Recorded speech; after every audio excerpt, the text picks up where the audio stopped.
हाँ हाँ, तो हम लोग जो पढ़ रहे थे वो सर्किट ब्रेकर पढ़ रहे थे बेटा, ओके। और मैंने आप लोगों से पिछले वीडियो में भी बोला था कि देखो लाइक और सब्सक्राइब करते रहो, ठीक है। और आप लोगों का प्यार जो मिल रहा है वो बहुत अच्छा मिल रहा है, बहुत अच्छे व्यूज़ कर रहे हो आप लोग और अच्छे से समझ रहे हो। और सबके जो भी डाउट है मैंने कॉन्टैक्ट नंबर शेयर कर रखे हैं आप लोगों को, सारे स्टूडेंट्स के पास में कॉन्टैक्ट नंबर है मेरे, तो आप लोग मेरे से डाउट पूछ लिया करो। जो लोग डाउट पूछते हैं उनसे आप पूछ के देख लेना, तो सबको सारे जो सॉल्यूशंस है वो मैं आप लोगों को प्रोवाइड कराता हूँ। तो अगर कोई भी डाउट अगर आप लोगों को आए तो प्लीज़ मेरे से कॉन्टैक्ट करना, ओके।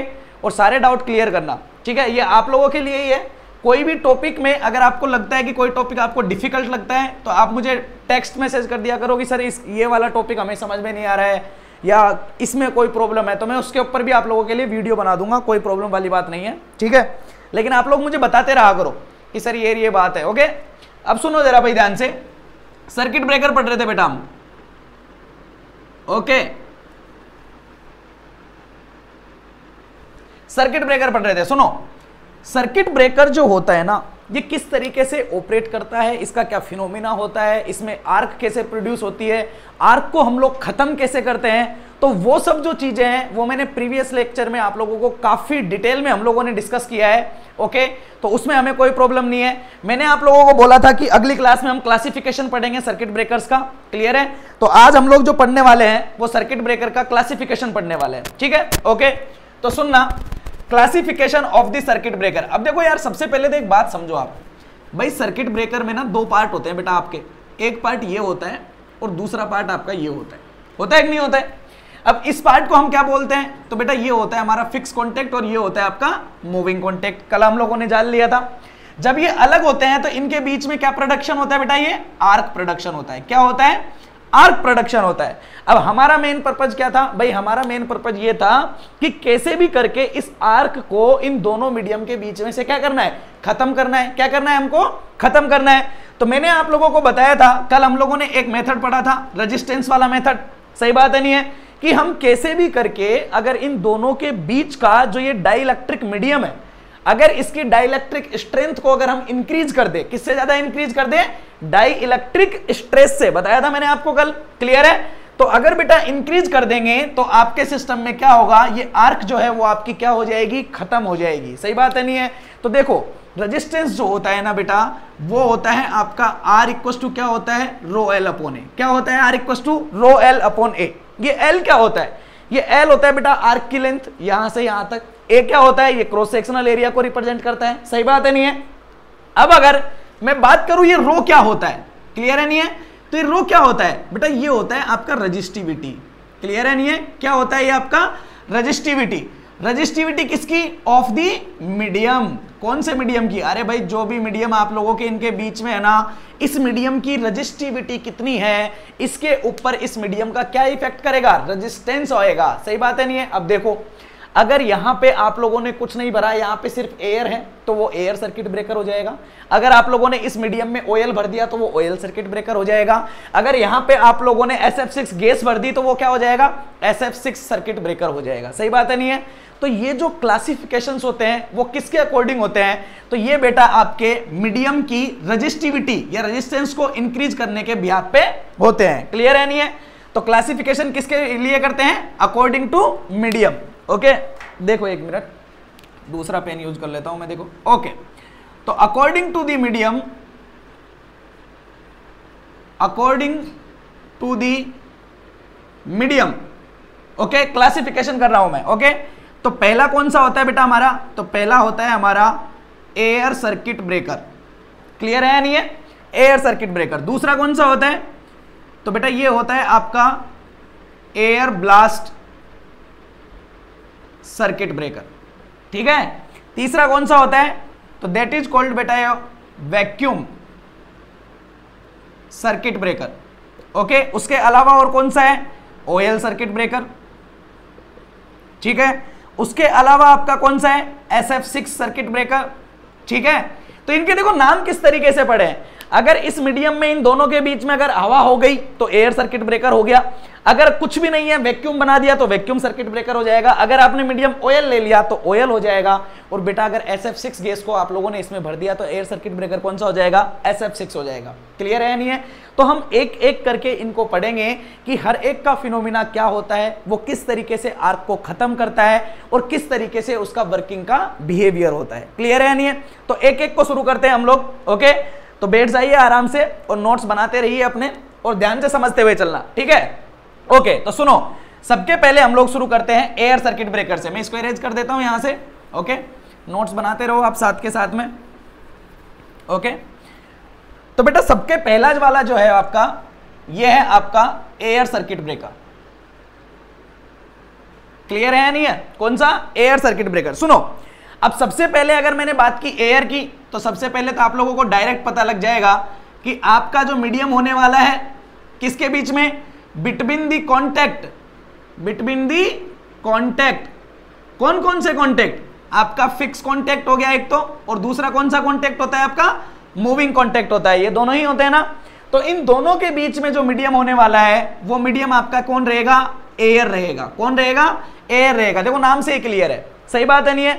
दूसरी क्या इंपॉर्टेंट चीज है बेटा इसमें, तो दूसरी इंपॉर्टेंट चीज ये है कि इसमें जो एयर होता है ना, ये एयर आपका एयर जो होता है इसका प्रेशर कितना होता है, तो बेटा ये आपका एटमॉस्फेयर प्रेशर पे होता है। एटमॉस्फेयर, क्लियर है नहीं है कि एटमॉस्फेयर में आपका जितना प्रेशर होता है एयर का, नॉर्मल प्रेशर होता है, इस पे आप कोई ज्यादा हाई पावर या हाई प्रेशर अप्लाई नहीं करते हो। किसके केस में? आपके एयर सर्किट ब्रेकर के केस में। ध्यान रखना ये जो है ये थोड़ा सा इंपॉर्टेंट है। क्लियर है नहीं है? क्योंकि जब आप एयर ब्लास्ट पढ़ोगे, क्लियर है, या आप वैक्यूम पढ़ोगे, तो वहां पे क्या होता है, वहां पे प्रेशर जो होता है ना, इनमें ही वेरिएशन है, बाकी तो सारे एयर एयर ही है। सही बात है नहीं है? तो अगर एयर सर्किट ब्रेकर या एयर ब्लास्ट की बात करोगे तो इन दोनों में जो मेन डिफरेंस है वो किसका आता है, प्रेशर का डिफरेंस आता है। क्लियर है नहीं है? तो ध्यान रखना कि एयर सर्किट ब्रेकर में बेटा जो आपका एयर होता है वो कौन से प्रेशर पे होता है, तो एटमॉस्फेरिक प्रेशर पे होता है। मतलब क्या किया है इसमें आप लोगों ने, कोई एक्स्ट्रा जो है एयर को इसमें ब्लोजअप आपने नहीं दिया है। ठीक है, अब जरा ध्यान से समझने की कोशिश करना क्या फिनोमिना है भाई। देखो एक बात को जरा सुनना कि ये आपका एयर सर्किट ब्रेकर है। सुनो, ये आपका होता है बेटा, यहां पे होता है जनरेटर, ठीक है। अब ये आपकी ट्रांसमिशन लाइन है, सही बात है भाई। अब यहां पे आप लोगों ने रिले और सर्किट ब्रेकर लगाए हुए हैं, ये लगाए हुए हैं यहां पे।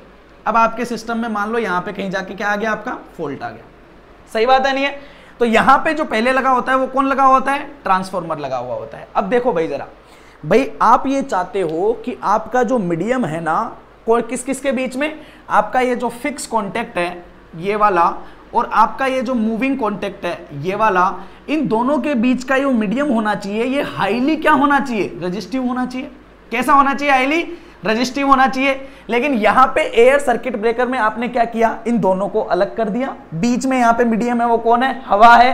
क्या आपने प्रेशर को इंक्रीज किया, क्या नहीं किया? जब आपने कुछ भी इसमें ज्यादा चेंजेस नहीं किए, सिर्फ इन दोनों को अलग कर दिया, तो बेटा आप एक बात को जरा मुझे बताओ, क्या आप यहां पे आपके आर्क का क्विंचिंग, मतलब आर्क को एलिमिनेट करने की जो इसकी प्रॉपर्टी होती है, क्या वो प्रॉपर्टी बहुत ज्यादा हाई होती है क्या?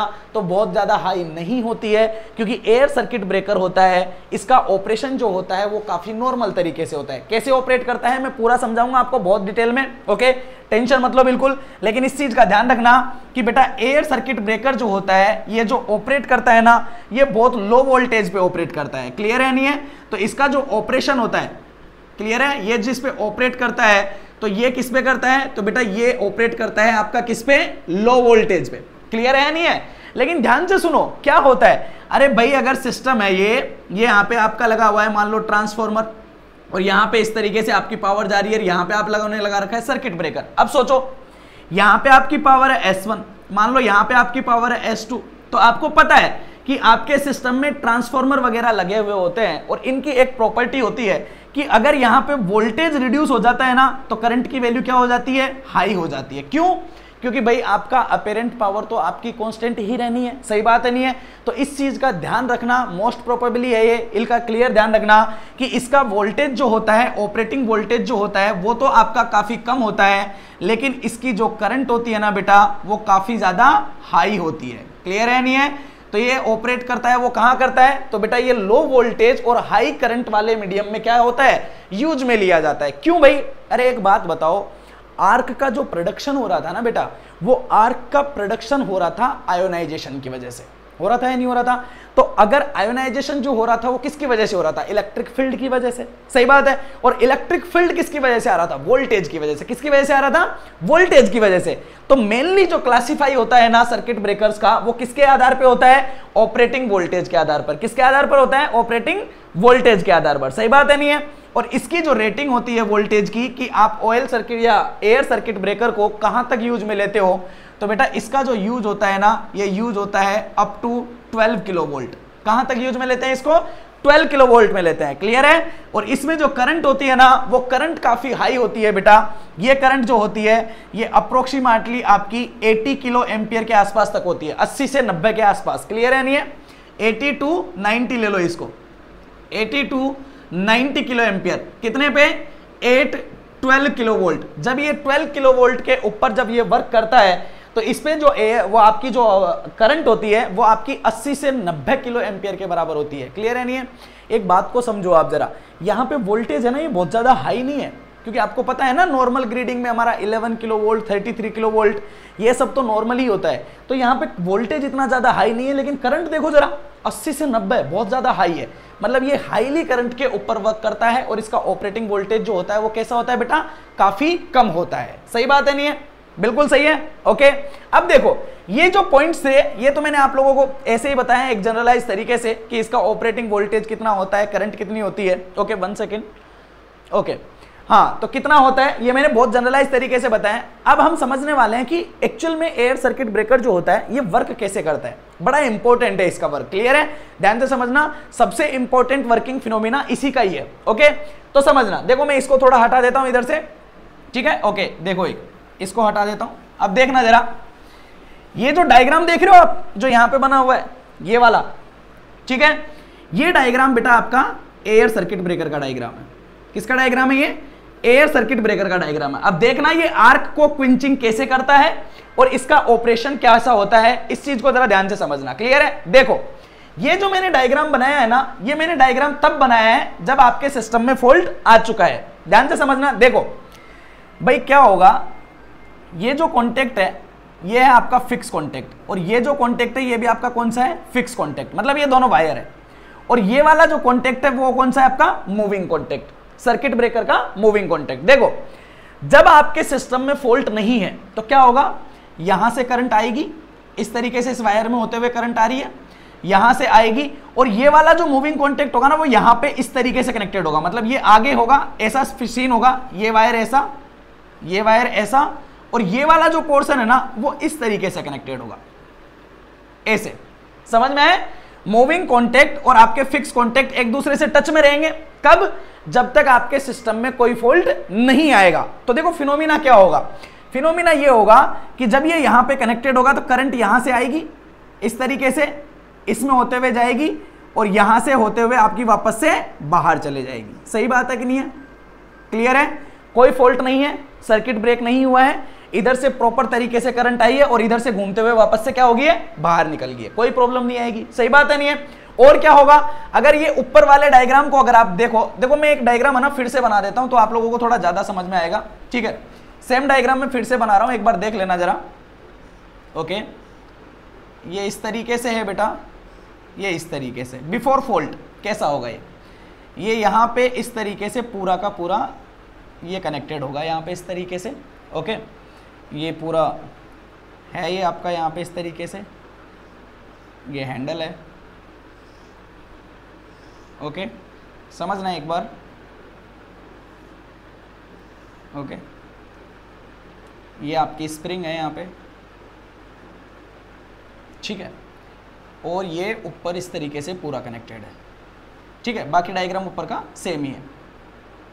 ओके, इस तरीके से ये आपकी ग्रेड्स है, ठीक है, और ये आपका इस तरीके से कनेक्टेड होता है, इट्स लाइक दिस, ये इससे जाके कनेक्ट होता है, और ये जो होता है ये आपका इस तरीके से इससे कनेक्टेड होता है, ठीक है। ओके, और ये वाला वायर इधर होते हुए इससे कनेक्टेड होता है। ओके ठीक है, अब ध्यान से देखना, पहले मैं बता देता हूं कौन कौन सा कॉन्टेक्ट क्या है। सुनो, ये दोनों कॉन्टेक्ट होते हैं, ये आपके कौन से कॉन्टेक्ट होते हैं? फिक्स कॉन्टेक्ट होते हैं। देखो, जब आपका फॉल्ट नहीं है तो ये बेटा जो फिक्स कॉन्टेक्ट है ना आपका, और ये कौन सा कॉन्टेक्ट है बेटा? Moving contact. ये एक दूसरे से इस तरीके से टच होते हैं, यहां से करंट आएगी, इधर होते हुए, इधर से होते हुए वापस निकल जाएगी। समझ रहे हो बात को? इस तरीके से। सही बात है, क्योंकि अभी तक आपके सिस्टम में कोई भी फॉल्ट नहीं आया है। और ध्यान से सुनना, ये वाला वायर और ये वाला वायर जो होते हैं, ये भी एक दूसरे के कैसे होते हैं? टच में होते हैं। कुछ अमाउंट ऑफ करंट यहां से इसके कंडक्शन की वजह से इसमें होते हुए जाएगी, और यहां से कंडक्ट करते हुए वापस इधर होते हुए वापस से इस वायर में होते हुए चले जाएगी। सही बात है, नहीं है? तो जब तक आपका सिस्टम में कोई फॉल्ट नहीं आता है, आपके एयर सर्किट ब्रेकर का फिनोमेना कुछ इस तरीके से होता है। क्लियर है? अब क्या हुआ, जैसे ही आपके सिस्टम में बेटा फॉल्ट आया तो यहां पे फॉल्ट करंट आएगी। फॉल्ट करंट आएगी तो आप क्या करोगे? ये आपका मूविंग मैकेनिज्म है, ये मूविंग कॉन्टेक्ट है, इसको फिक्स कॉन्टेक्ट से हम क्या करते हैं? अलग करते हैं। किस फिनोमेना से करते हैं? तो यहाँ पे ये हैंडल लगा हुआ होता है, ये आपके बियरिंग से यहाँ पे इस तरीके से। क्लियर है? क्या करोगे? इससे यहां से इसको मैकेनिकल प्रोसेस हैंडल से इसको क्या कर देते हैं? दूर कर देते हैं। ये दूर जब हो जाता है तो ये फिक्स कॉन्टेक्ट और मूविंग कॉन्टेक्ट के बीच में यहाँ पे क्या क्रिएट हो जाता है बेटा? गैप क्रिएट हो जाता है। सही बात है, नहीं है? अरे यही करते थे ना हम लोग कि अगर ये आपका एक फिक्स कॉन्टेक्ट है और ये आपका एक क्या है? मूविंग कॉन्टेक्ट है, तो जब आपका फॉल्ट आता है तो इन दोनों के बीच में इस तरीके से क्या क्रिएट हो जाता है? एक गैप क्रिएट हो जाता है।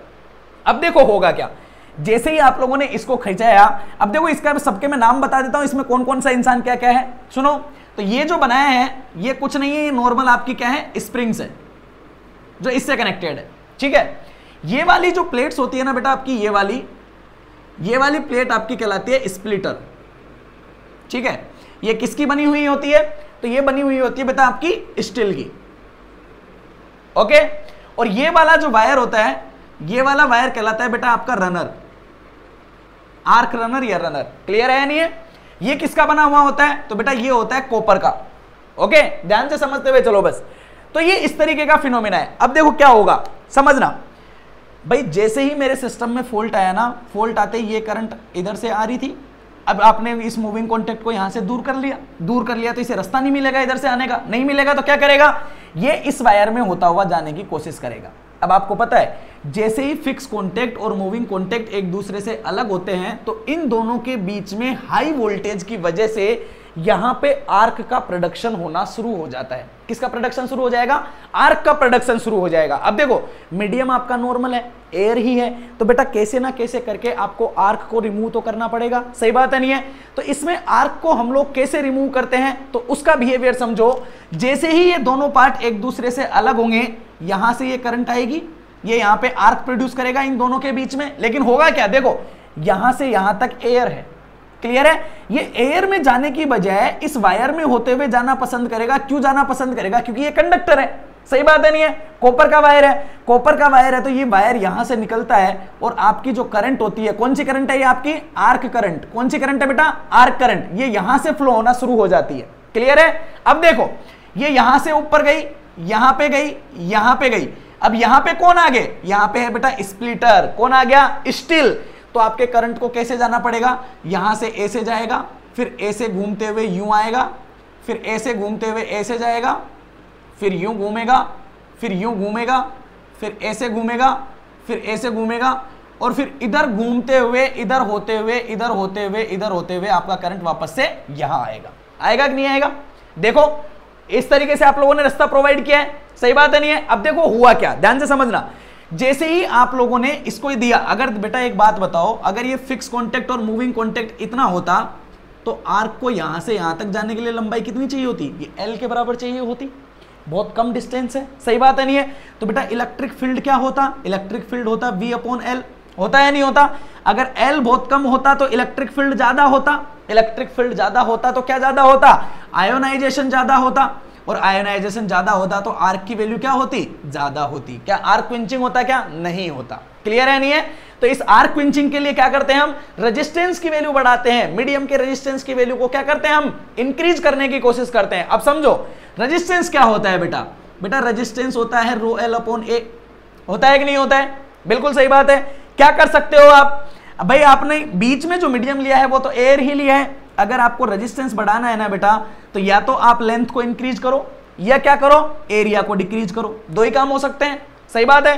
तो क्या करोगे, देखो अब अगर ये आर्क यहां से यहां जाने की कोशिश करेगा तो बीच में कौन है, एयर है। अगर यहां से यहां जाएगा तो देखो इतना सा डिस्टेंस तय करना पड़ेगा इसको, लेकिन बीच में कौन आ गया है, हवा आ गई है। इसको काफी दूर खिसकाते हैं हम लोग, क्लियर है नहीं है। तो ये कॉपर वायर क्या करेगा, इसको दिखाएगा कंडक्शन कि बेटा तू इधर से मत जा, मैं तुझे नॉर्मल रेजिस्टेंस प्रोवाइड कर रहा हूं, तू इधर से आ, सही है।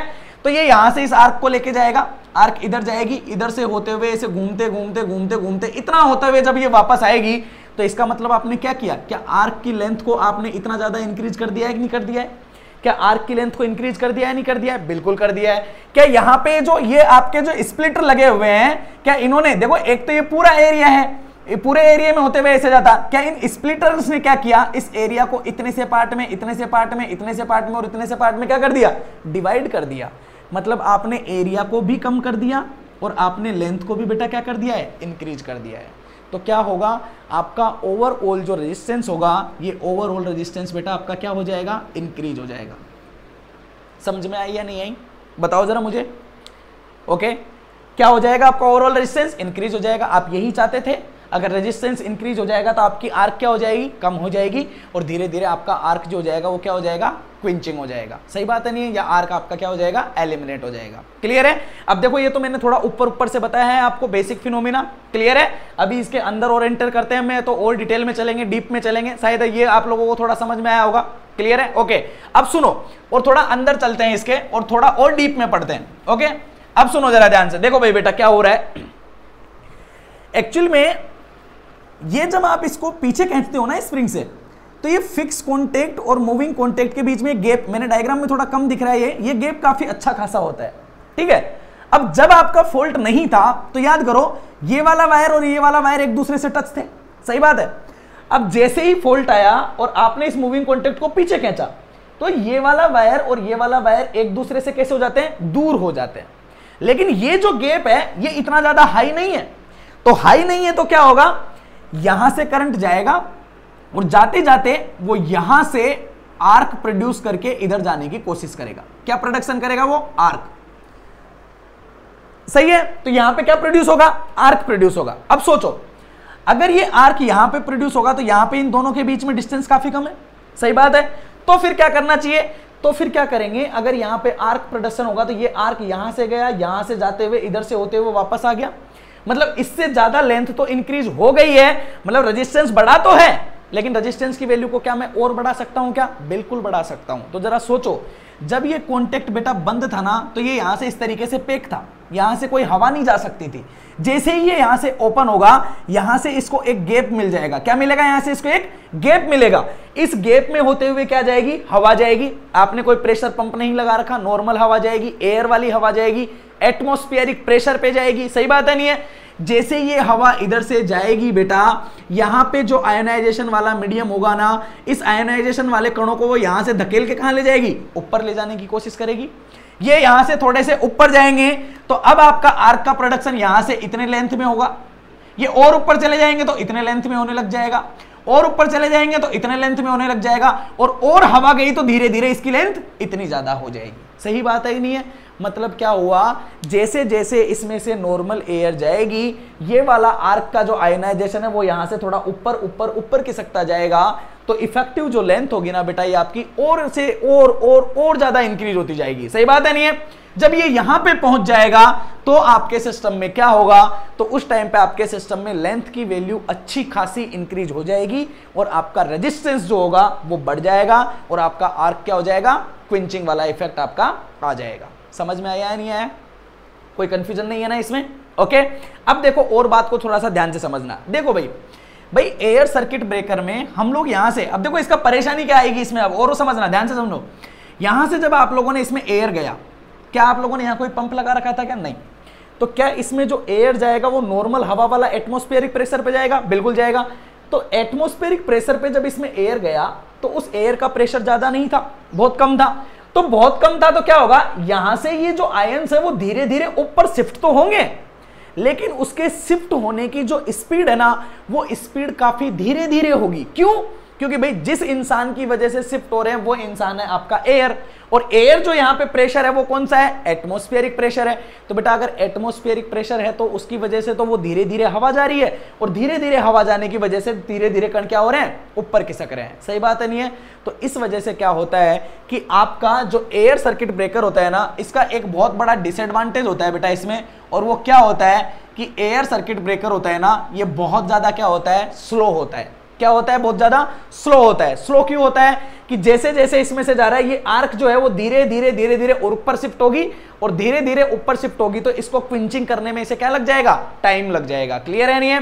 तो ये मोर टाइम कंज्यूमिंग होता है, ये टाइम बहुत ज्यादा कंज्यूम करता है। किसके लिए, आपके आर्क को क्विंच करने के लिए या आर्क को खत्म करने के लिए टाइम बहुत ज्यादा लेता है। सही है? तो क्या करना चाहिए, इस प्रॉब्लम को भी कैसे ना कैसे सोल्व करना चाहिए। सही बात है नहीं है? अगर एक बात बताओ, मैं कुछ ऐसा करूं, भाई इसमें हवा तो आप लोगों की जो है वो एटमॉस्फेरिक प्रेशर पे ही है, अगर मैं कुछ ऐसा करूं कि यहां पे जो आयनाइजेशन मीडियम आ रहा है ना, अगर इन आयंस के ऊपर मैं एक फोर्स लगाऊं, किस डायरेक्शन में, ऊपर की तरफ, अगर मैं इनके ऊपर की तरफ एक फोर्स लगाऊं तो वो फोर्स इन आयनाइजेशन वाले मीडियम को फटाफट ऊपर ले जाएगा, और फटाफट ले जाएगा तो बहुत जल्दी से आपकी लेंथ बढ़ जाएगी, और आपका रेजिस्टेंस इफेक्टिव जो होगा वो भी क्या हो जाएगा, आपका बढ़ जाएगा। अरे बिल्कुल सही है। तो मुझे कोई सा ना कोई सा एक ऐसा एलिमेंट में यूज करने वाला हूं जिससे क्या होगा, इस मीडियम पे जो होगा वो फोर्स आपका क्या हो जाना चाहिए, इंक्रीज हो जाना चाहिए। सही है? तो सुनो क्या किया जाता है। तो क्या करते हैं यहां पे इसको, ओके मैं इधर ओके अलग से बना देता हूं। देखो मैं नॉर्मल डायग्राम बना देता हूं। अब देखो ऐसा है कि ये फिक्स कॉन्टेक्ट है, ओके, और ये मूविंग कॉन्टेक्ट है, उसी से रिलेट कर लेना थोड़ा सा, ठीक है। और ये इस तरीके से यहाँ पे क्या हो रहा है आपका, ये वाला वायर ऐसे जा रहा है, ऐसे घूमते हुए, यूं घूमते हुए, ठीक है, और एक दूसरा वायर जा रहा है आपका ऐसे घूमते हुए, ठीक है, और ये ऊपर जाके पूरा ये आपका फेज स्प्लिटर हो गया, ठीक है। तो नॉर्मल वे में बना दिया मैंने यहाँ डायग्राम आपका, ठीक है, ओके। अब देखो जैसे ही क्या हो रहा है भाई, प्रॉब्लम क्या आ रही है, प्रॉब्लम ये आ रही है कि ये आर्क में यहां से करंट जा रही है यूं, और ये यहां पे क्या कर रहा है, आर्क प्रोड्यूस कर रहा है। आप क्या चाहते हो, यहां से हवा जा रही है, ये धीरे धीरे ऊपर उठेगा। आप ये चाहते हो कि आर्क में जो आयनाइजेशन हो रहा है ना यहां पे कणों का, ये कण फटाफट ऊपर चले जाए, और ये करंट जो है ना वो इस तरीके से फ्लो होना आपका शुरू हो जाए, यूं जाना, इस तरीके से फ्लो होना। तो जब अगर ये इस तरीके से फ्लो हो जाएगा तो लेंथ मैक्सिमम होगी, रेजिस्टेंस मैक्सिमम होगा, और आर्क आपकी फटाफट क्या हो जाएगी, खत्म हो जाएगी। तो सोचो क्या करते हैं। तो बेटा ऐसा करने के लिए यहां पे हम इस प्रॉब्लम को खत्म करने के लिए क्या यूज में लेते हैं, तो यहां पे हम लोग एक कोयल यूज में लेते हैं। क्या यूज में लेते हैं, एक कोयल, एक स्प्रिंग इस तरीके से, ठीक है, एक स्प्रिंग इस तरीके से, मैग्नेटिक स्प्रिंग। क्लियर है? ये स्प्रिंग इसी से कनेक्टेड होती है, एक मैग्नेटिक स्प्रिंग यूज में लेते हैं। अब क्या होगा सोचो, जैसे ही यहां पे ये करंट इसमें होते हुए फ्लो होना शुरू होगी तो ये इस स्प्रिंग में भी जाएगी। सही बात है नहीं है?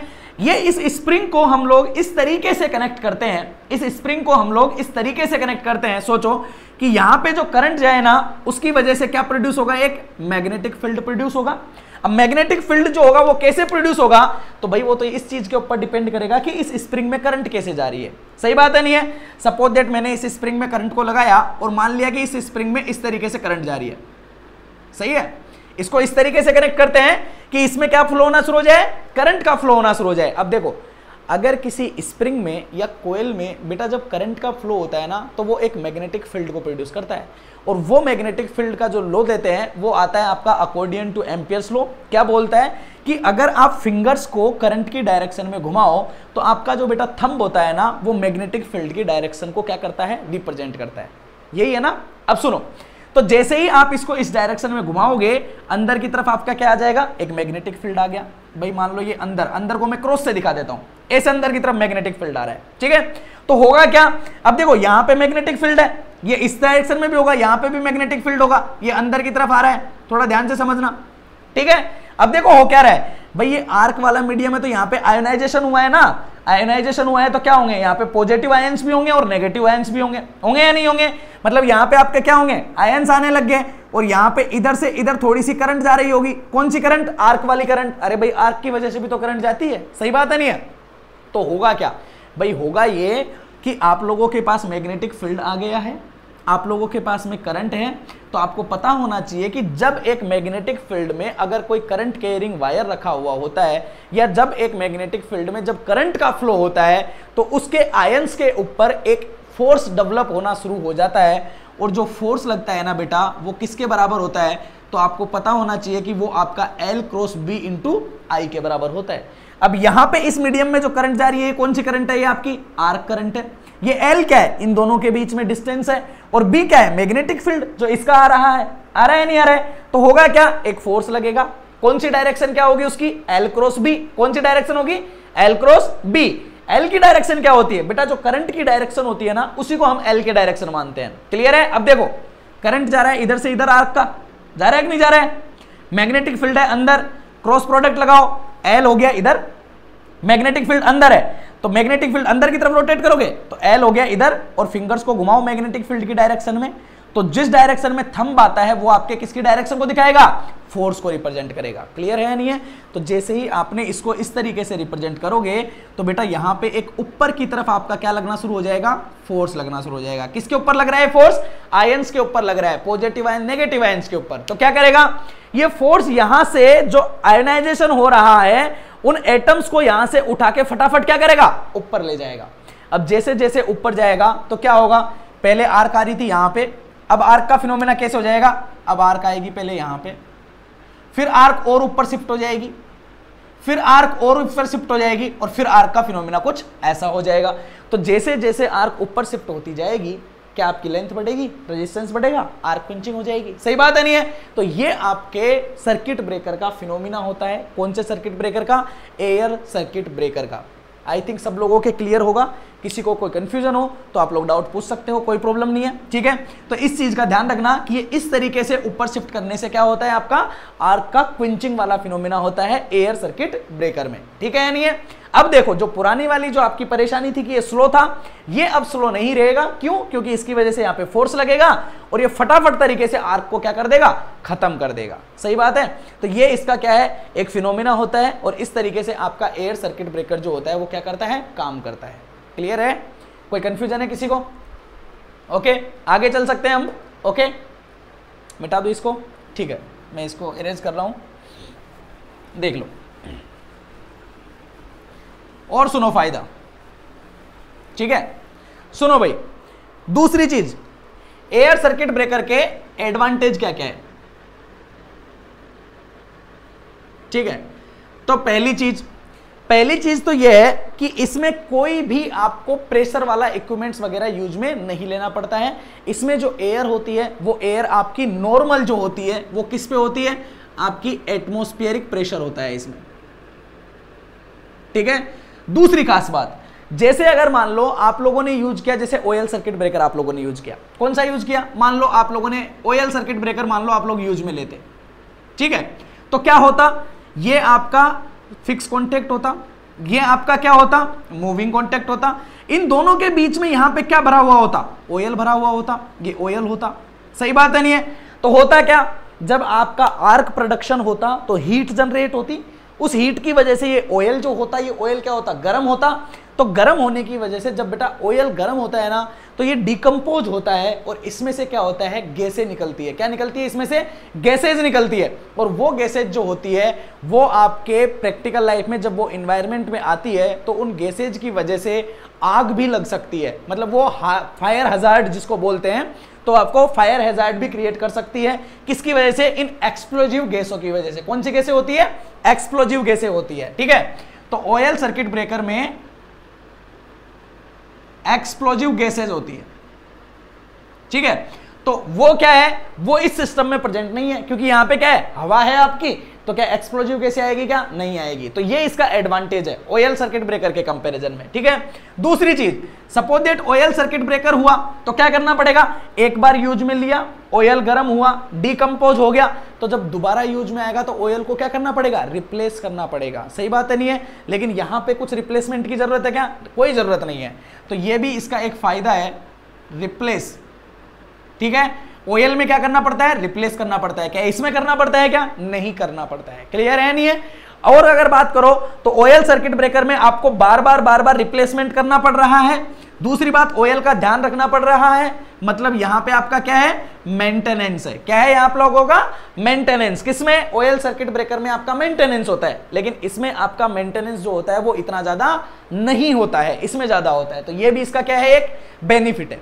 क्लियर है या नहीं है? तो देखो एयर सर्किट ब्रेकर होता है बेटा, देखो मैं एक बार रिवाइज करा देता हूं, फटाक से सुन लो।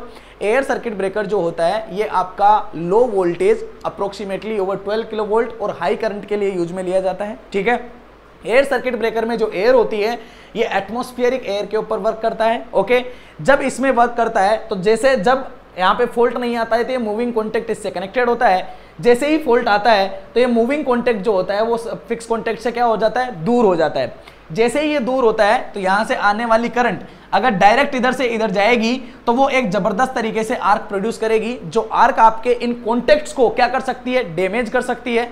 तो इससे बचने के लिए हम लोग यहां पे क्या बनाते हैं, ये चेंबर बनाते हैं। ठीक है, इसको आर्क्यूट भी बोलते हैं इस चेंबर को। क्लियर है? इस चेंबर का नाम क्या होता है, इसको आर्क्यूट भी बोला जाता है। ठीक है, एक चेंबर होता है आर्क्विट। ये आर्क्विट क्या करने के काम आता है, तो बेटा ये आर्क्विट जो होता है ये आर्क को खत्म करने के काम में आता है। क्लियर है? इसमें क्या लगे हुए होते हैं, तो बेटा इसमें स्प्लिटर लगा हुआ होता है। ये स्प्लिटर क्या करते हैं, तो ये स्प्लिटर जो होता है ये आपके क्या करते हैं, एरिया को रिड्यूस करते हैं।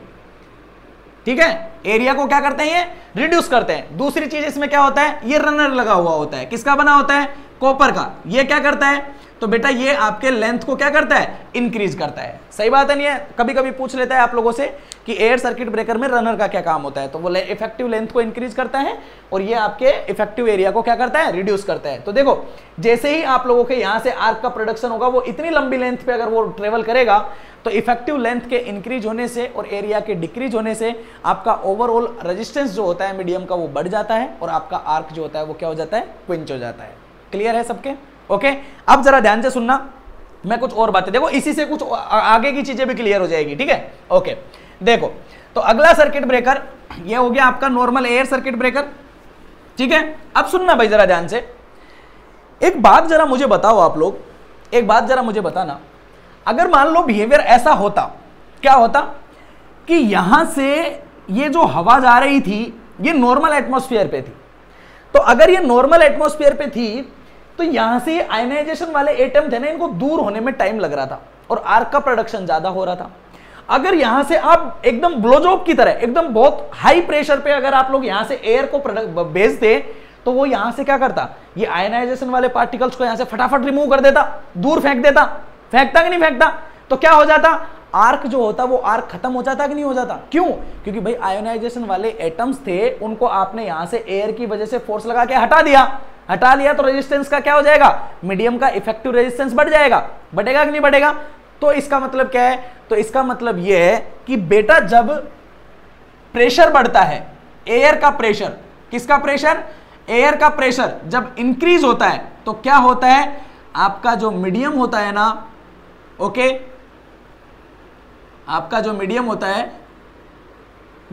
है इसमें जो रेजिस्टेंस होता है, मीडियम का जो रेजिस्टेंस होता है वो क्या हो जाता है, इंक्रीज हो जाता है। क्यों इंक्रीज हो जाता है? क्योंकि आपका प्रेशर बढ़ने की वजह से आयोनाइजेशन जो होता है ना, आयोनाइजेशन का जो रिप्लेसमेंट होता है वो क्या हो जाता है, इंक्रीज हो जाता है। मतलब आपके आयन जो होते हैं ना वो फटाफट उस एक जगह से दूसरी जगह क्या करना शुरू कर देते हैं, मूव करना शुरू कर देते हैं। ठीक है, तो ध्यान रखना, कभी अगर पूछ लिया जाए आप लोगों से कि सर्किट ब्रेकर में अगर प्रेशर को इंक्रीज कर दिया जाए तो वो क्या करेगा, तो प्रेशर इंक्रीज होने से मीडियम का इफेक्टिव रेजिस्टेंस जो होता है वो बेटा वो इंक्रीज हो जाता है। क्यों इंक्रीज हो जाता है? क्यों? क्योंकि वो आयनाइजेशन वाले जो पोर्शन होते हैं उनको वो मीडियम के बीच में से क्या कर देता है, फटाफट से रिमूव कर देता है। सही बात है नहीं है? तो इस वजह से इस चीज को ध्यान में रखते हुए या इसके इस डिसएडवांटेज को खत्म करने के लिए एक दूसरा सर्किट ब्रेकर बनाया गया और वो सर्किट का नाम होता है एयर ब्लास्ट सर्किट ब्रेकर। कौन सा सर्किट ब्रेकर है? Air blast circuit breaker. Air blast circuit breaker, देखो आप लोगों को बिल्कुल समझ में आ रहा होगा। वहां एयर सर्किट ब्रेकर था नॉर्मल, तो वहां पे प्रेशर कौन सा था, एटमॉस्फेरिक। जब आप लोगों ने उसको पढ़ा तो आप लोगों को पता लगा कि अगर प्रेशर ज्यादा हाई होता एयर का, क्लियर है, तो क्विंचिंग और भी ज्यादा अच्छे से हो पाती। सही बात है नहीं है? तो उसी का एक मॉडिफाइड वर्जन ले लिया एयर ब्लास्ट सर्किट ब्रेकर। ये कैसा होता है? तो भाई सीधी सी बात है, इसमें जो प्रेशर होता है आपका, प्रेशर होता है ये कैसा होता है, तो ये प्रेशर बेटा आपका कैसा होता है, वेरी हाई प्रेशर होता है। मतलब आप बहुत हाई प्रेशर से आप क्या करते हो, हवा को इसके अंदर एंटर करवाते हो। सही बात है नहीं है? ओके, अब ये देखो अगर इसमें बात करोगे आप तो मीडियम का जो रेजिस्टेंस होगा इसके कंपैरिजन में वो कैसा होगा, ज्यादा होगा। तो आर्क को जो ये क्विंच करेगा वो क्या करेगा, फटाफट करेगा। तो आर्क को क्विंच अगर ये फटाफट करेगा तो क्या इसकी जो रेटिंग होगी, क्या वो रेटिंग भी बहुत ज्यादा हाई होगी या नहीं होगी, बिल्कुल बहुत ज्यादा हाई होगी। तो इसकी जो रेटिंग होती है, किसकी रेटिंग बेटा, वोल्टेज रेटिंग। क्लियर है? तो इसकी जो वोल्टेज रेटिंग होती है जिसपे यूजली आता है, तो ये होती है बेटा आपकी 400 किलो वोल्ट। कितनी होती है, 400 किलो वोल्ट। मतलब ये यहां तक यूज में लिया जा सकता है 400 किलो वोल्ट तक। देखो वो कितना था, 12 किलो वोल्ट, ये कितना है 400 किलो वोल्ट। मतलब सोचो प्रेशर इंक्रीज करने से आपका इफेक्टिव रेजिस्टेंस इतना ज्यादा बढ़ जाता है कि इसकी रेटिंग में देखो कितना हाई इंक्रीज हो गया है, बहुत जबरदस्त इंक्रीज हो जाता है। क्लियर है? अब जरा ध्यान से समझना। देखो एयर ब्लास्ट सर्किट ब्रेकर मैं बताता हूं आप लोगों को ये कैसे ऑपरेट करता है। उससे पहले एक थोड़ा सा फिनोमिना जान लो। ओके, एक एक करके पढ़ेंगे हम एयर ब्लास्ट सर्किट ब्रेकर को। ये दो तरह के होते हैं बेटा, ठीक है, ये दो तरह के होते हैं। ओके, तो इसमें जो पहला होता है, ओके, वो होता है आपका एक्शियल सर्किट, एक्शियल एबीसीबी लिख दो इसको direct, air blast circuit breaker. ठीक है, तो पहला होता है वो होता है आपका axial air blast circuit breaker. ठीक है, ओके। और दूसरा जो होता है ये होता है बेटा आपका परपेंडिकुलर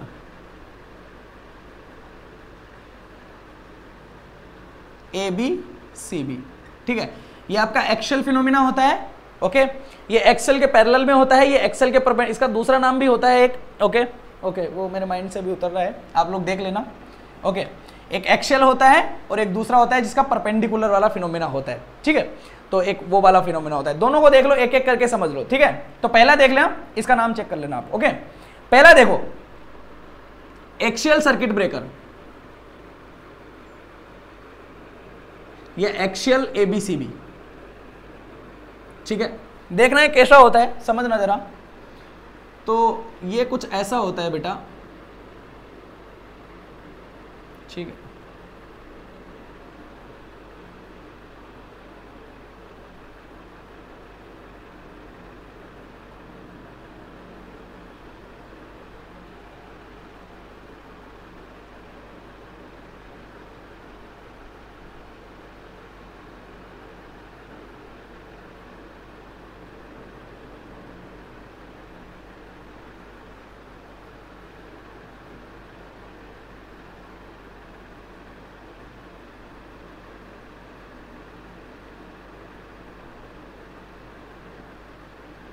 दो कॉन्टेक्ट होते हैं आप लोगों के। कौन कौन से कॉन्टेक्ट होते हैं? एक होता है आपका फिक्स कॉन्टेक्ट और दूसरा कौन सा होता है आपका, मूविंग कॉन्टेक्ट। क्लियर है? तो ये होता है बेटा आपका फिक्स कॉन्टेक्ट और ये कौन सा होता है आपका, मूविंग कॉन्टेक्ट। ठीक है, समझना देखो। ओके, ये आपका चेंबर होता है। ठीक है, और यहां पे आप लोगों का क्या होता है, एक एयर का टैंक, यहां पे आप लोगों का एक वाल्व भी होता है और यहाँ पे आप लोगों का क्या होता है, ये एयर का टैंक होता है। ठीक है, या प्रेशराइज एयर होता है इसमें। ठीक है, प्रेशर एयर टैंक। ठीक है, ये आपका फिक्स कॉन्टेक्ट होता है, ये मूविंग कॉन्टेक्ट होता है। इसकी कहानी थोड़ी सी और भी है आगे। ओके, चलो मैं यहीं पे बना देता हूँ, समझ लेना आप लोग।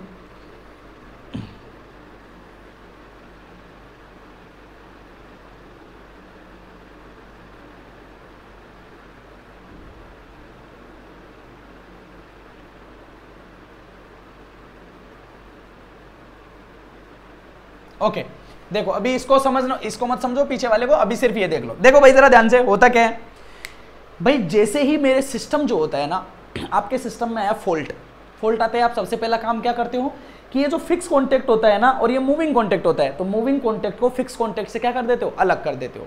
देखो जब यहां पे आप लोगों के सिस्टम में फॉल्ट नहीं था तब क्या था, ये फिक्स कॉन्टेक्ट था, ये इस मूविंग कॉन्टेक्ट से कनेक्टेड था, और ये वाला जो है इसको बोलते हैं पिस्टन। ओके, ये पिस्टन है, ये पिस्टन जो है वो इसके एक्चुअली तरीके से ऐसे कनेक्टेड है, बिल्कुल ऐसे कनेक्टेड होता है।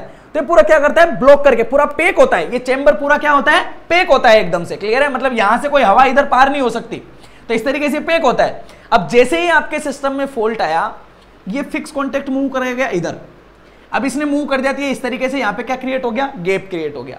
अब जैसे ही गैप क्रिएट हुआ, होगा क्या, यहां से ये वाल्व ओपन होगा तो यहां से हवा निकलेगी, ये हवा इधर से आएगी और ये इस चेंबर में होते हुए यहां से बाहर निकलेगी, इधर से घूम के इस चेंबर में होते हुए यहां से क्या होगी, हवा बाहर निकलेगी। अब देखो होगा क्या, समझना।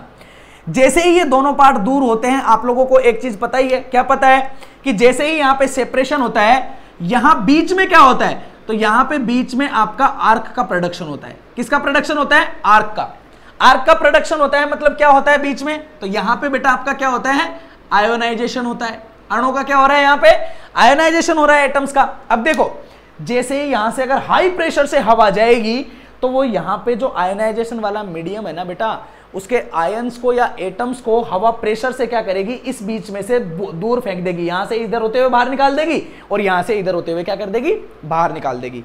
जब इन दोनों को वो बाहर निकाल देगी, तो आपके सिस्टम में यहां पे जो है ये वाला जो पोर्शन है, तो इस वाले पोर्शन में जो आपका आयोनाइजेशन वाले पार्टिकल है, अगर वो रहेंगे ही नहीं, तो क्या आर्क का प्रोडक्शन होगा, क्या नहीं होगा।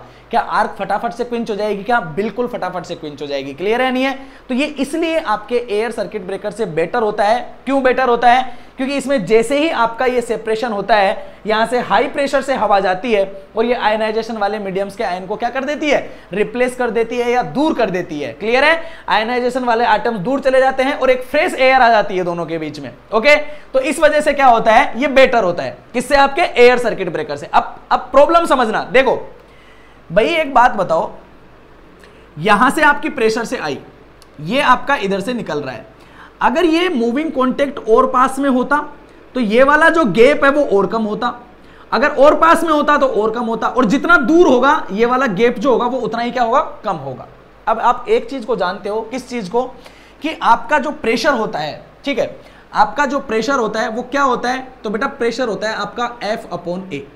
क्या होता है प्रेशर, F/A। मतलब क्या है, मतलब यह है कि अगर आपका एरिया बढ़ता है तो आपका प्रेशर क्या हो जाता है, कम हो जाता है। जैसे आप बेसिक एग्जांपल ले लो, पानी का एग्जांपल ले लो, पानी की नलकी होती है, सही है, अगर एक फिक्स मोटर लगी हुई है, तो अगर पानी की नलकी अगर आपकी पतली है तो पानी बहुत ज्यादा प्रेशर से आएगा, अगर वो मोटी है तो पानी जो होगा वो कम प्रेशर से आएगा। सही बात है नहीं है, मतलब अगर आपका एरिया ज्यादा होता है तो प्रेशर कम हो जाता है, और अगर एरिया कम होता है तो प्रेशर क्या हो जाता है, बढ़ जाता है। सही बात है नहीं है। अब देखो ये अच्छा क्यों है, ये अच्छा इसलिए था क्योंकि यहां पे हवा का प्रेशर बहुत ज्यादा हाई था और उसने फटाफट क्या कर दिया था, आयनाइजेशन वाले एटम्स को यहां से हटा दिया था। अब बात एक बात बताओ, अगर आपने इस मूविंग कॉन्टेक्ट को ज्यादा दूर कर दिया तो ये आपका बीच का जो यहाँ का जो एरिया है वो बढ़ जाएगा। अगर आपका ये वाला एरिया जो है अगर वो बढ़ गया तो बेटा एरिया बढ़ते ही आपका प्रेशर क्या हो जाएगा, कम हो जाएगा। अगर प्रेशर कम हो जाएगा तो क्या ये यूजफुल रहेगा, क्या नहीं रहेगा, ये तो फिर नॉर्मल एयर सर्किट ब्रेकर की तरह बन जाएगा। बनेगा कि नहीं बनेगा, सही है।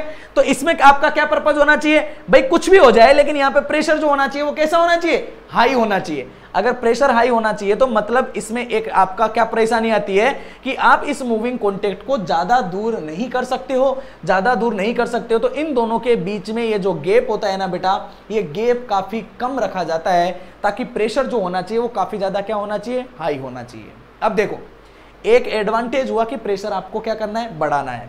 प्रेशर बढ़ाना है तो मीडियम के बीच का यहाँ पे जो एयर गैप है, ये जो आपका एयर गैप है, इस एयर गैप को आपको कैसा रखना है, मिनिमम रखना है।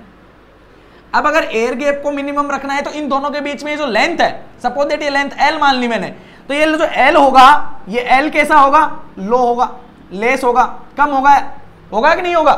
अगर ये कम होगा तो बेटा आने वाला इलेक्ट्रिक फील्ड होता है ना वो V/L ही होता है नहीं होता है। अगर ये कम हुआ, अगर ये कम हो गया तो इलेक्ट्रिक फील्ड बढ़ जाएगा। अब इलेक्ट्रिक फील्ड बढ़ेगा तो आयनाइजेशन बढ़ेगा। सही बात है नहीं है, मतलब आप लोगों ने एक एडवांटेज तो किया लेकिन साथ के साथ में इसके ज्यादा दूर नहीं जाने की वजह से एक डिसएडवांटेज और आ गया है कि इलेक्ट्रिक फील्ड बढ़ रहा है। तो आपको क्या करना पड़ेगा, तो बेटा आपको कैसे भी करके यहां पे ये लेंथ जो होगी ना, इफेक्टिव लेंथ, इसको क्या करना पड़ेगा, बढ़ाना पड़ेगा। तो इस लेंथ को किस तरीके से बढ़ाया जाता है, तो इस वजह से आपका ये जो एक्सियल सर्किट ब्रेकर होता है ना, ये वाला, इसमें बेटा यहां पे एक क्या लगा हुआ होता है, क्या होता है ये आइसोलेटर। मैंने पहले भी बताया था ये आप लोगों को, क्या होता है ये आप लोगों का आइसोलेटर होता है। क्लियर है नहीं है, एक आइसोलेटर लगा दिया जाता है। ये आइसोलेटर क्या करता है, आइसोलेटर में पढ़ा चुका हूं, आइसोलेटर क्या करता है, तो जैसे ही यहां से आपके सिस्टम में फॉल्ट आता है तो ये आइसोलेटर यहां से क्या होता है, ओपन हो जाता है। और ये आइसोलेटर जो होता है ना, वो इधर ऐसे सीरीज में लगा हुआ होता है इसके, ठीक है, आइसोलेटर सीरीज में ही होता है। तो आइसोलेटर कैसा होता है, जिनको नहीं पता है देख लो एक बार। ऐसा अगर आपका सर्किट है, ये अगर आपका सर्किट ब्रेकर है, सही है, तो सर्किट ब्रेकर के बाद में यहां पे इस तरीके से क्या लगा हुआ होता है लाइन में, आइसोलेटर। ये आइसोलेटर ऐसे कनेक्टेड होता है, ठीक है। अब सर्किट ब्रेकर ओपन हुआ, सर्किट ब्रेकर ओपन हुआ तो मान लो इसने इतना एयर गैप प्रोड्यूस किया। अब आपको लग रहा है कि ये एयर गैप का जैसे इसमें कम हो रहा है, तो आप क्या करो, इस आइसोलेटर को भी ओपन कर दो। तो आइसोलेटर को भी ओपन कर दोगे तो अब देखो इतना एयर गैप यहां मिल गया और इतना एयर गैप यहां मिल गया, मतलब ओवरऑल इफेक्टिव एयर गैप आपका क्या हो जाता है, बढ़ जाता है। तो इस चीज का ध्यान रखना। क्लियर है कि आपके एक्सेल सर्किट ब्रेकर में आइसोलेटर जो है वो यूज में लिया जाता है या नहीं लिया जाता है, लिया जाता है। क्यों लिया जाता है, क्योंकि इफेक्टिव विड्थ दोनों कॉन्टेक्ट के बीच में बढ़ाने के लिए या आर्क को फटाफट क्विंच करने के लिए यहां पे विड्थ ज्यादा होनी चाहिए, तो उसके लिए हम लोग यहाँ पे क्या यूज में लेते हैं, आइसोलेटर यूज में लेते हैं। कोई कंफ्यूजन नहीं होगा आई थिंक किसी के।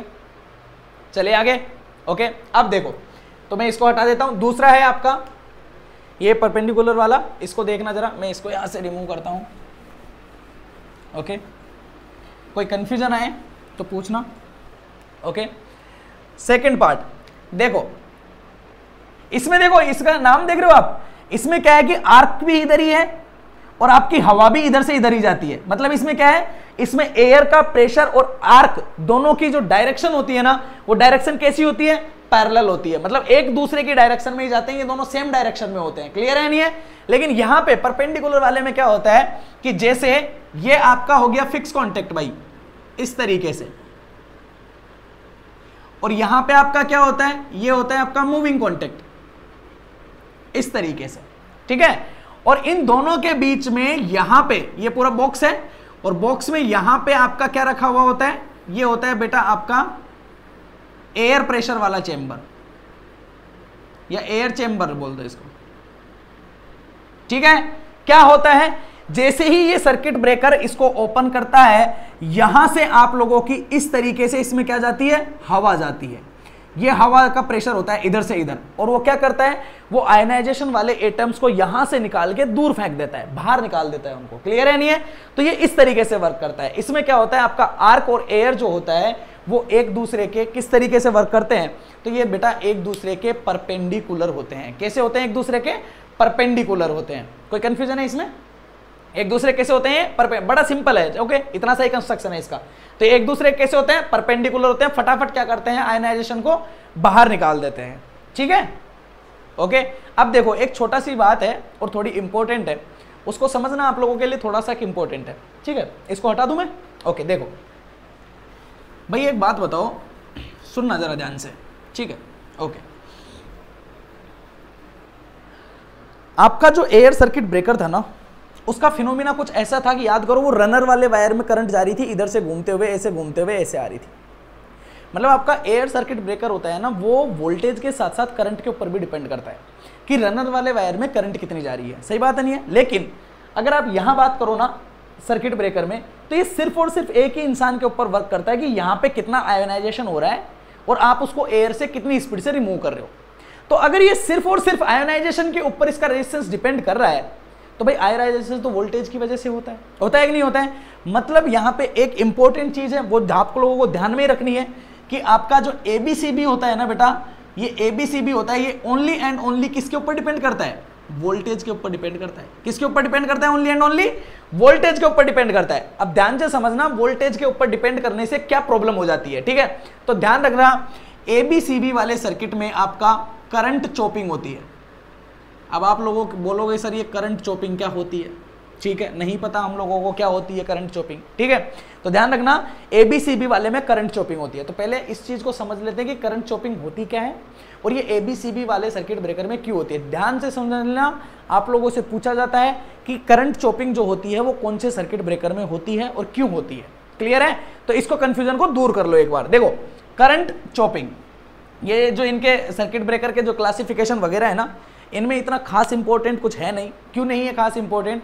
क्योंकि सीधी सी बात है, जो मीडियम आप लोग यूज करोगे उस मीडियम के बिहाफ पे उसको नाम दिया जाएगा। जैसे एयर सर्किट ब्रेकर, इनके क्या है, इनके थोड़े डायग्राम भी है, थोड़ा इनको समझना भी है। जैसे OL हो गया, वो और भी सिंपल हो जाएगा। SF6 और भी सिंपल है, फटाक से क्लियर हो जाएगा, ठीक है। तो ये इतना ज्यादा वो नहीं है, लेकिन ये जो अदर इंपॉर्टेंट टर्म्स आती है ना, ये बहुत इंपॉर्टेंट होती है, ठीक है। तो मैं इसको हटा देता हूं। देखो अब सुनना भाई जरा ध्यान से, देखो मैं बात करूं करंट चॉपिंग। करंट चॉपिंग होती क्या है? तो याद करो, मैंने एक टॉपिक पढ़ाया था TRV, ट्रांजिएंट रिकवरी वोल्टेज, या ओवर रिस्ट्रिक्टिंग वोल्टेज, उसको रिस्ट्रिक्टिंग वोल्टेज भी बोलते हैं, ठीक है। ध्यान से सुनना, होता क्या है भाई, ये आपकी ट्रांसमिशन लाइन है। ट्रांसमिशन लाइन का रिप्रेजेंटेशन होता है कि resistance in series with inductance होता है। अब यहां पे लगा हुआ है ये सर्किट ब्रेकर, फॉल्ट आया, आपने सर्किट ब्रेकर को रिमूव कर दिया, ये फॉल्ट था। सर्किट ब्रेकर कौन सा? Air blast circuit breaker, very high voltage, यहां पे जबरदस्त वोल्टेज होगा, मान लो वोल्टेज V है आपका, सही है। अब क्या होता है, यहां पे और क्या लगा हुआ होता है? कैपेसिटर लगा हुआ होता है भाई, ट्रांसमिशन लाइन का रिप्रेजेंटेशन है, सही है। और ये यहां पे क्या है आपका? जनरेटर लगा हुआ है, ठीक है। एक ऐसे डायग्राम का मैंने पहले भी आप लोगों को डेरिवेशन करवाया था, जहां पे हम लोगों ने TRV का फॉर्मूला निकाला था और वहां से किया था, कुछ ऐसा ही है, ठीक है। समझो, ये रेजिस्टेंस है, ये इंडक्टेंस है, और ये आपका कैपेसिटेंस है, ठीक है। अब भाई एक बात बताओ, जैसे ही आपका ये सर्किट ब्रेकर है, ABCB वाला है ये आपका, ठीक है, जैसे ही ये ओपन हुआ, इस मीडियम में यहां पे आर्क का प्रोडक्शन हुआ। किसका प्रोडक्शन हुआ? आर्क का। अब आर्क का प्रोडक्शन हुआ, और नीचे से आपने क्या कर रखा है? हवा दे रखी है। तो जो आयनाइजेशन वाला मीडियम हुआ, उस आयनाइजेशन वाले मीडियम को आप लोगों ने क्या कर रखा है? यहां से फटाफट आप लोग क्या कर रहे हो? यहां से रिमूव कर रहे हो, रिमूव करने का काम कर रहे हो आप फटाफट, सही बात है। तो अगर वो आयनाइजेशन वाला पोर्शन अगर रिमूव होगा, तो यहां पे आर्क की वजह से फ्लो होने वाली करंट एकदम से जीरो होगी। भाई देखो, इलेक्ट्रिक ऐसा फिनोमेना है, ब्लोजअप वाला फिनोमेना है।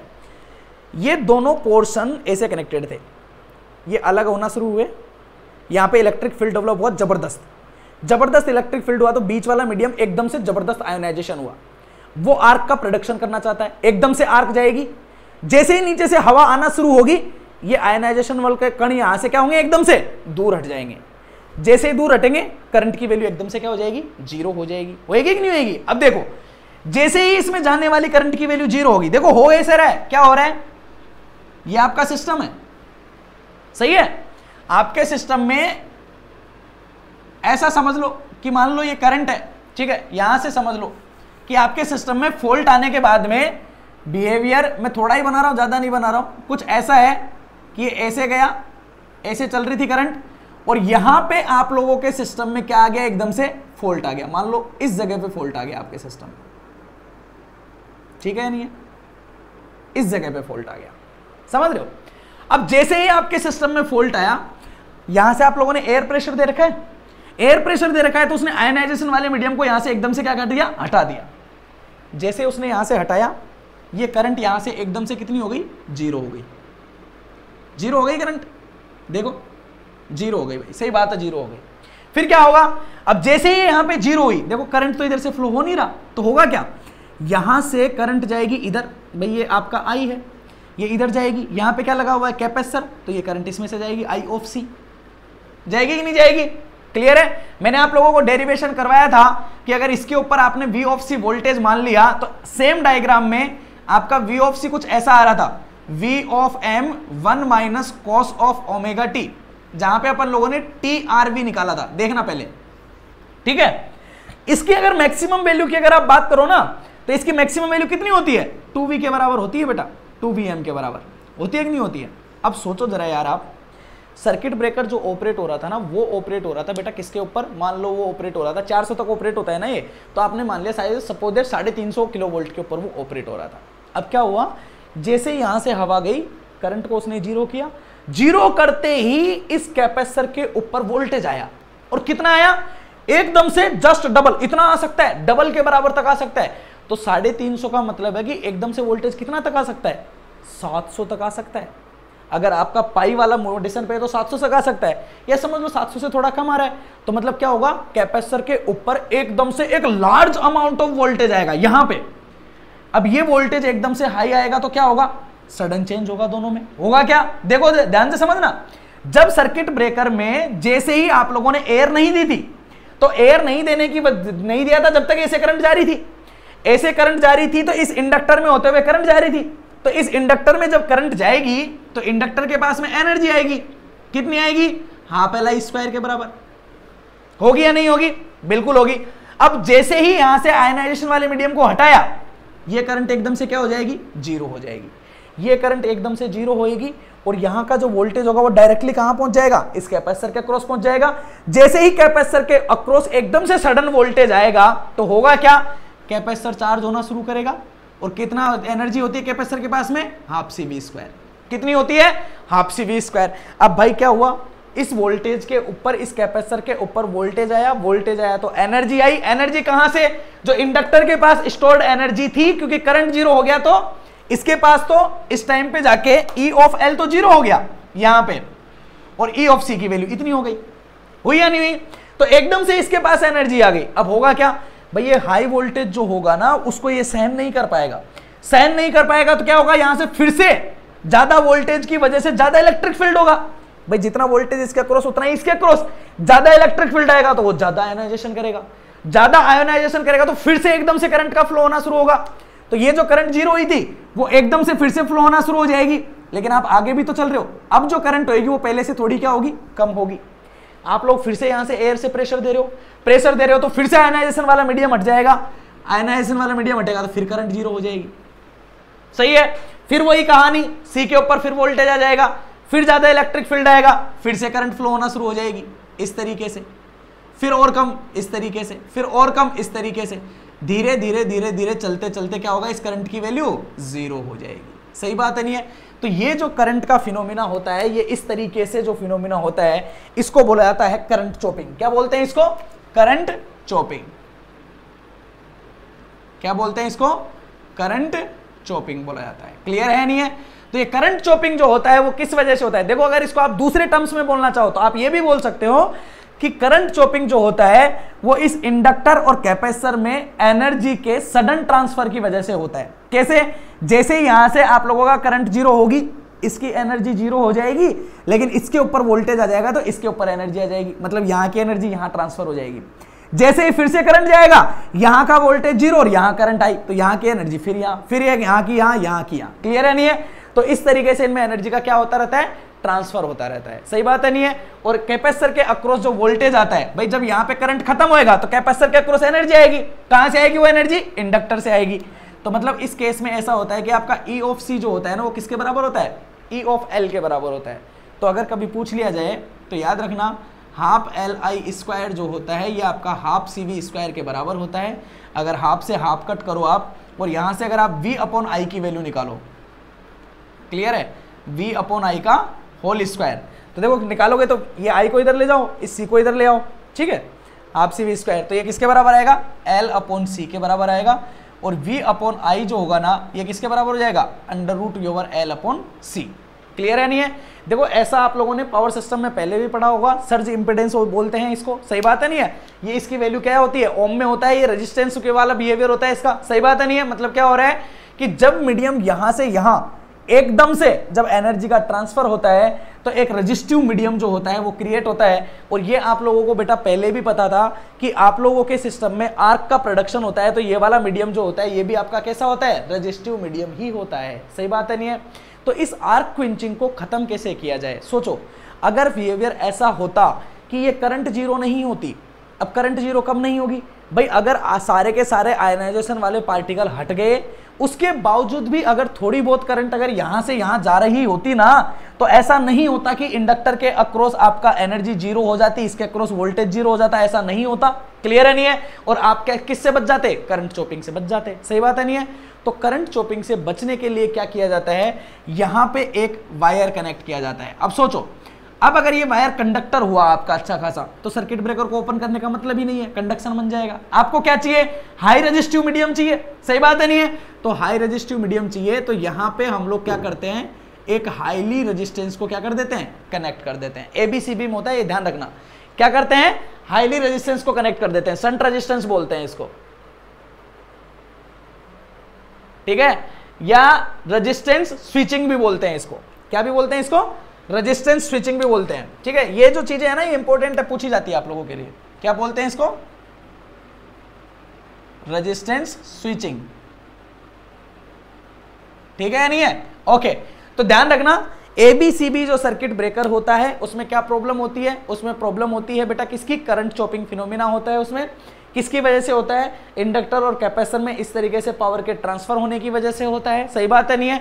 और इस फिनोमिना को जो खत्म किया जा सकता है वो किसकी वजह से किया जा सकता है? तो बेटा वो किया जा सकता है किसकी वजह से? रेजिस्टेंस स्विचिंग की वजह से। किसकी वजह से किया जाता है? रेजिस्टेंस स्विचिंग की वजह से। ये क्वेश्चन आप लोगों के पूछा जा चुका है कि रेजिस्टेंस स्विचिंग जो होती है वो कौन से सर्किट ब्रेकर में की जाती है, क्लियर है? तो इस चीज को ध्यान में रखना, रेजिस्टेंस स्विचिंग जो होती है वो कौन से सर्किट ब्रेकर में की जाती है। तो ध्यान रखना इसके लिए कि रेजिस्टेंस स्विचिंग जो की जाती है वो किस में की जाती है? एबीसीबी में की जाती है, मतलब आपका एयर ब्लास्ट सर्किट ब्रेकर में आपका एबीसीबी में इसका क्या किया जाता है? रेजिस्टेंस स्विचिंग की जाती है, ठीक है। तो आई थिंक सब लोगों के ये चीज क्लियर होगा।